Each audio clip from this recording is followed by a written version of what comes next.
जय श्री राम। राम, भरत, लक्ष्मण, शत्रुघ्न की शिक्षा दीक्षा के बाद वह महर्षि विश्वामित्र के साथ जाते हैं। राजन, आप रघुकुल की रीति तोड़ रहे हैं। मैं राम के बिना नहीं रह सकता। मामूली एक पल भी नहीं। महाराज, महर्षि विश्वामित्र सिद्ध पुरुष है, तपस्वी है, अनेक विद्याओं के जानकार है। आप राम को महर्षि विश्वामित्र के साथ जाने दें। तीसरा दृश्य, राजा जनक की यज्ञशाला का दृश्य। कुछ समय बाद महर्षि विश्वामित्र राम और लक्ष्मण को लेकर मिथिला नगरी महाराज जनक के वहाँ जाते हैं। महाराज जनक के दरबार में यज्ञशाला में शिव धनुष रखा हुआ है। राजा जनक ने यह प्रतिज्ञा ली है कि जो इस धनुष को उठाकर प्रत्यंचा चढ़ा देगा उसी के साथ उनकी पुत्री सीता का विवाह होगा। उठो वत्स, यह धनुष देखो। सिर झुकाकर गुरु की आज्ञा स्वीकार की। धनुष को हाथ में उठाकर राम बोले, मुनिवर, इसकी प्रत्यंचा चढ़ा दूं? अवश्य ही। राम ने धनुष खिलौने की तरह तोड़ दिया।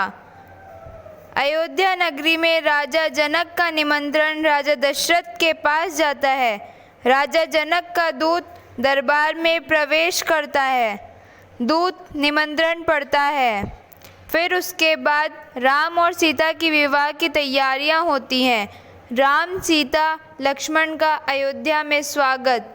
तीनों रानियां अयोध्यावासी राम, सीता और लक्ष्मण के स्वागत की तैयारी में खड़े हैं। चौथा दृश्य, राजा दशरथ के मन में एक ही इच्छा बची हुई थी, राम का राज्याभिषेक। शुभ काम में देरी नहीं होनी चाहिए। राम का राज्याभिषेक कल सुबह ही कर दिया जाए।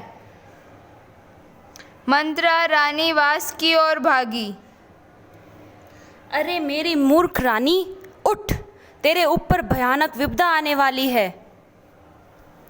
बात क्या है? तुम इतना घबराई क्यों हो? सब कुशल तो है? कैसा कुशल, कैसा मंगल? महाराज ने कल राम का राज्याभिषेक करने का निर्णय लिया है। राम के प्रति मेरा अगाध स्नेह है। वह मुझे माँ के समान मानते हैं। तुम याद करो रानी, महाराज दशरथ ने तुम्हें 2 वरदान दिए थे। दशरथ ने अपना वचन पूरा करने को कहो। एक से भरत के लिए राजगद्दी मांग लो, दूसरे से राम को 14 वर्ष का वनवास।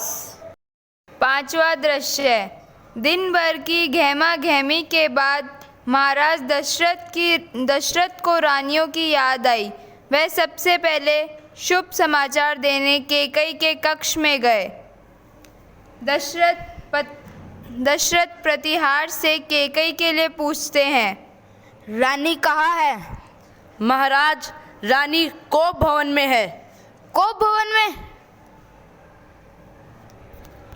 दशरथ कोप भवन में जाकर देखते हैं। वहाँ रानी के गहने बिखरे हुए हैं।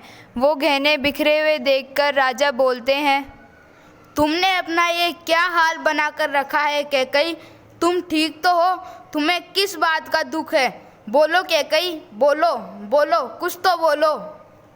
महाराज, आपने मुझे बहुत समय पहले एक वरदान मांगने के लिए कहा था। आज वो समय आ गया है। बोलो, क्या वरदान चाहिए? मांगो। मेरा पहला वरदान तो ये है कि राज तिलक मेरे पुत्र का होना चाहिए, राम का नहीं। और मेरा दूसरा वरदान ये है कि राम को 14 वर्ष का वनवास हो। कैकेयी, तुम ये क्या कह रही हो? महाराज, आप अपनी रघुकुल की नीति को तोड़ रहे हैं। राम को बुलाया जाए। कुछ ही पल में राम वहां पहुंच गए। लक्ष्मण भी साथ थे। दोनों भाई कोप भवन का दृश्य देखकर विस्मित थे। महल में पहुंचकर राम ने पिता को प्रणाम किया, फिर उसके बाद माता को। राम को देखकर राजा दशरथ बेसुध हो गए। उनके मुंह से एक हल्की सी आवाज़ निकली, राम। क्या मुझसे कोई अपराध हुआ है? कोई कुछ बोलता क्यों नहीं? आप ही बताइए माते। महाराज दशरथ ने मुझे एक बार 2 वरदान दिए थे। मैंने कल रात ही वही दोनों पर मांग की, जिससे वे पीछे हट रहे हैं। यह रघुकुल की नीति के विरुद्ध। पिता का वचन अवश्य पूरा होगा माते। भरत को राजगद्दी दी जाए, मैं आज ही वन चला जाऊंगा। दृश्य, राम कैकेयी भवन से निकलकर सीधा माँ कौशल्या के पास जाते हैं। वहाँ जाकर अपनी माता कौशल्या को कैकेयी भवन का विवरण दे रहे हैं। कौशल्या ये सब सुनकर सुध खो बैठी है। पुत्र, राजगद्दी छोड़ दो, पर अयोध्या में ही रहो। यह राजज्ञा अनुचित है। यह राजा की आज्ञा नहीं है, पिता की आज्ञा है। आप मुझे आशीर्वाद दें। जाओ पुत्र, 10 दिशाएं तुम्हारे लिए मंगलकारी हों। कौशल्या भवन से निकलकर राम सीता के पास गए, उनको सारा हाल बताया। प्रिय, तुम निराश मत होना। 14 वर्ष के बाद हम फिर मिलेंगे। यह सब सुनकर सीता व्याकुल हो गई। मैं भी आपके साथ चलूँगी। सीते, वन का जीवन बहुत कठिन है। कदम कदम पर कठिनाइयाँ हैं। याद करो, मेरे पिता का आदेश है कि मैं छाया की तरह हमेशा आपके साथ रहूं।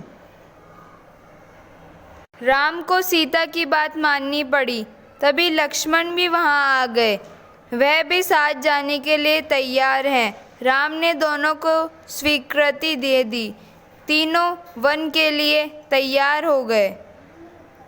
उन्होंने पिता दशरथ और माताओं और गुरु वशिष्ठ से आशीर्वाद लिया और वन को निकल पड़े। सीता वन जाएगी तो सब अयोध्यावासी उनके साथ जाएंगे। भरत सूनी अयोध्या पर राज करेंगे। यहाँ कोई नहीं होगा, पशु पक्षी भी नहीं। राम लक्ष्मण सीता वन के लिए निकल पड़े। 7वां दृश्य, राम लक्ष्मण और सीता तीनों वन में पर्णकुटी बनाने की तैयारियां कर रहे हैं। अचानक सीता की दृष्टि एक सोने के हिरन पर पड़ती है। हिरन कुटी के पास ही कुलाचे भर रहा था। सीता राम से उसे पकड़ने का आग्रह करती है। राम सीता की बात मान लेते हैं। राम जैसे ही धनुष उठाते हैं तो हिरन कुलाचे भरता हुआ राम को कुटी से दूर ले जाता है। राम ने हिरन पर तीर चलाया। हिरन के बाण लगते ही वह गिर पड़ा। धरती पर गिरते ही हिरन अपने असली रूप में आ गया। धरती पर पड़े हुए वह जोर से चिल्लाता है, हे सीते, हे लक्ष्मण। सीता ऐसी आवाज़ सुनकर घबरा जाती है। वह दौड़ती हुई लक्ष्मण के पास जाती है। लक्ष्मण, तुमने कोई आवाज़ सुनी? तुम जल्दी जाओ। जिस दिशा से आवाज़ आई है उसी ओर। तुम्हारे भाई किसी संकट में है। कभी नहीं सुनी। जाओ लक्ष्मण, जल्दी। आप चिंता न करें माते, राम संकट में नहीं है, हो ही नहीं सकते। उनका कोई कुछ नहीं बिगाड़ सकता। हमने जो आवाज़ सुनी वह कोई मायावी राक्षस की छल है। आप चिंता न करें, भाई राम जल्दी ही आते होंगे। लक्ष्मण, तुम जाओ। मैं राम से बिछुड़कर एक पल भी नहीं रह सकती। तुम उन्हें खोज कर ले आओ। लक्ष्मण राम की आज्ञा का उल्लंघन करते हैं। लक्ष्मण माता सीता को प्रणाम करते हैं। ठीक है माते, मैं ये रेखा खींचकर जाता हूँ। आप इसे लांघकर बाहर मत आना। लक्ष्मण के जाते ही वहाँ भिक्षाम देहि, भिक्षाम देहि। प्रणाम मुनिवर, ये लीजिए भिक्षा। घर के अंदर से भिक्षा मैं नहीं लेता, बाहर आके दीजिए, अन्यथा मैं जाता हूँ। नहीं मुनिवर। सीता बाहर आकर साधु को भिक्षा देती है।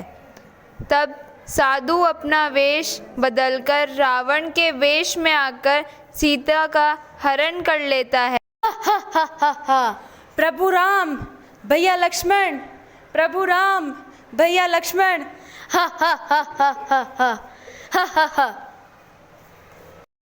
दृश्य, राम ने लक्ष्मण को सामने आते हुए देखा तो राम बहुत क्रोधित हुए और लक्ष्मण से कहते हैं, तुमने मेरी आज्ञा का उल्लंघन किया है। फिर दोनों भाई शीघ्र कुटिया की तरफ दौड़ पड़े। वहाँ जाकर देखा कि सीता कुटिया में नहीं है। राम और लक्ष्मण बहुत दुखी हुए। वे दोनों सीता की खोज में निकल पड़े। सीते, सीते, माता सीते, माता सीते, सीते, माता सीते। रास्ते में दोनों भाइयों का मिलन हनुमान से होता है। प्रणाम प्रभु, आप दोनों मुझे चिंतित दिखाई दे रहे हैं। कोई विपदा? हनुमान, कोई राक्षस सीता को उठाकर ले गया है। हम उसी की खोज में निकले हैं। मैं आपकी कोई सहायता कर सकता हूँ प्रभु? सभी मिलकर सीता की खोज में लंका की ओर निकल पड़े। हनुमान ने अशोक वाटिका में सीता को देखा।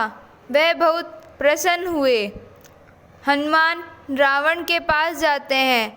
हनुमान ने रावण को प्रणाम किया और कहा, मेरा निवेदन है कि आप सीता को सम्मान सहित लौटा दें। इसी में आपका कुशल है। धनुधर राम से आप युद्ध नहीं जीत सकते हैं। रावण ने हनुमान की बात नहीं सुनी। फिर राम और रावण की सेना में युद्ध शुरू हुआ। युद्ध करते करते राम का बाण रावण को जा लगा। राम और सीता का अशोक वाटिका में मिलन होता है। नवा दृश्य, राम, लक्ष्मण, सीता, हनुमान का अयोध्या में स्वागत। राम, सीता, लक्ष्मण और हनुमान के साथ अयोध्या नगरी में प्रवेश कर रहे हैं। अयोध्यावासी भी उनके स्वागत के लिए खड़े हैं। पूरी अयोध्या नगरी दीपों से जगमगा रही है। राम, सीता, लक्ष्मण और हनुमान के जयकारे लग रहे हैं। सियावर रामचंद्र की जय, हनुमान की जय।